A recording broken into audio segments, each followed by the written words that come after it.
Hello, good morning, students. Today we are going to explain the lesson Ideas of Development Part 2. You please inform to your friends to see the video in order to understand and to write examinations very well. And this video will help you a lot in understanding the lesson Ideas of Development in a better way. And in today's video, part 2 of Ideas of Development, we are going to explain different people have different goals. We are observing how different people have different goals. People have different goals.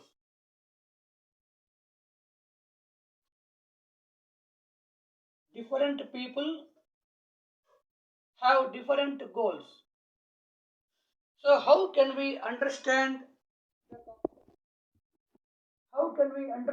concept different people have different goals? Different people have different goals. It means under the concept we are observing what? Some people, some people express same opinion. Some other people, some other people express different opinion. Sometimes different people, different people have different developmental goals. Different people have different developmental goals. How can we understand this concept? It means our opinion, in our opinion, which is better, which is helpful for development of a country, that may be the developmental goal or may not be the developmental goal for other people. It means we are unable to implement every person's ideas. We are unable to implement every person's ideas.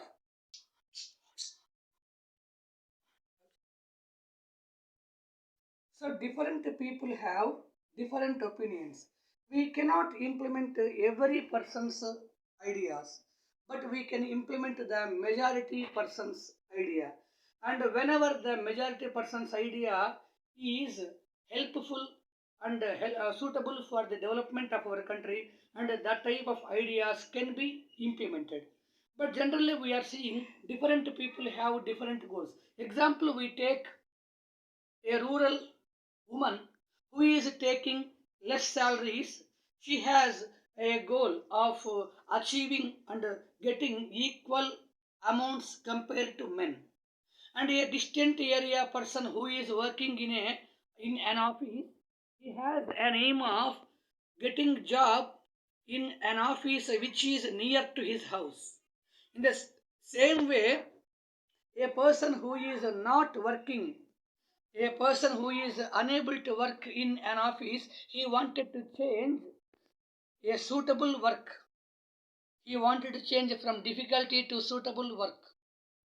The same way, we are observing a urban girl, a urban girl who is studying, and she is comparing oftenly why my brother is giving more freedom to me compared to me, and likewise she also wants more freedom like her brother. In the same way, we are observing a retired person also trying to get a reliable pensions. That's why different people have different goals, and all these goals are causing for development. And it is clear that all developmental goals are not related to economy. Some goals are there which are apart from income. Some goals are there which are apart from income. And we see what are the goals apart from income. And these goals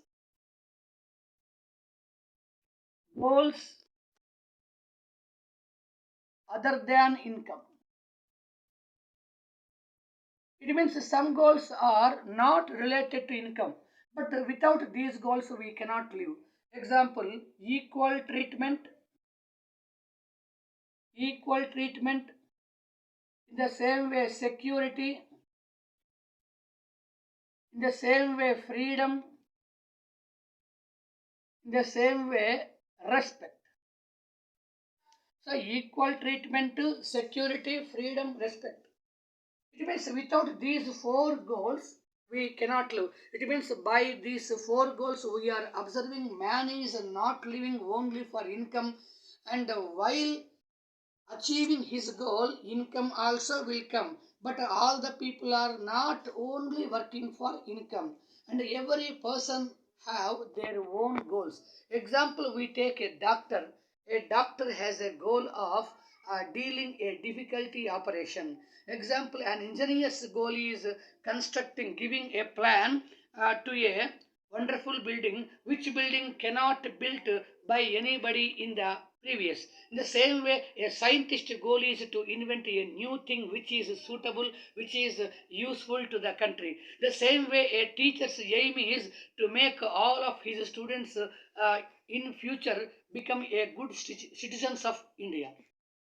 So in this way, while achieving their goals, generally man is earning money. It means every man is not working only for earning money, and while earning income and they wanted to achieve their goals, these goals are not the income goals, and these are goals other than income. What we told you, the four: equal treatment, security, freedom, and respect. Without these four, it is difficult for a man to live in society. Now we have to understand what is meant by national income and per capita income. National income and per capita income. So these are the two concepts which are helpful to measure the economical level of a country. And according to the UNDP, United Nations Development Program, which is an associative organization of UNO, and World Bank gave a report. UNDP, World Bank gave a report. According to report, UNDP has divided the total countries into three categories. One is rich countries or HIGs, it means high income group countries. Number two is medium, it means MIG, middle income group countries. Third one, poor, it means low income group countries. And these three divisions are based on what?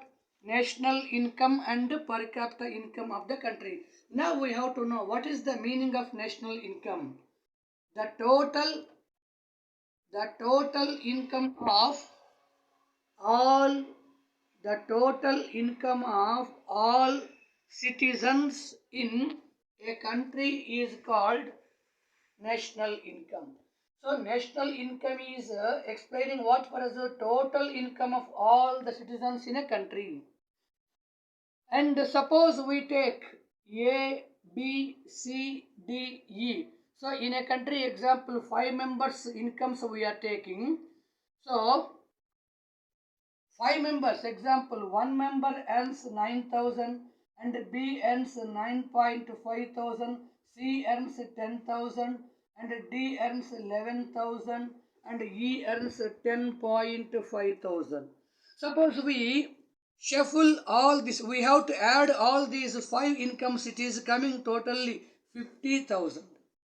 So now the national income of a country which have 5 members is how much? 50,000. And from this national income we have to get per capita income.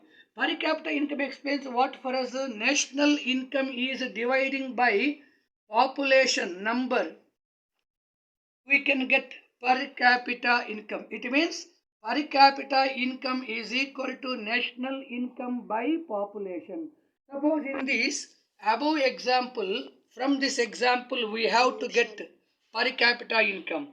Suppose in the example, total national income is 50,000 and the population is how many? 5 members. It means averagely 10,000 will come, and we can consider the 10,000 is what ma per capita income. How can we get it? So per capita income is derived by dividing national income with the population. It means national income in the above example 50,000 and the number of population 5. That's why average income will come what? 10,000. 10,000 is what? Per capita income of a country.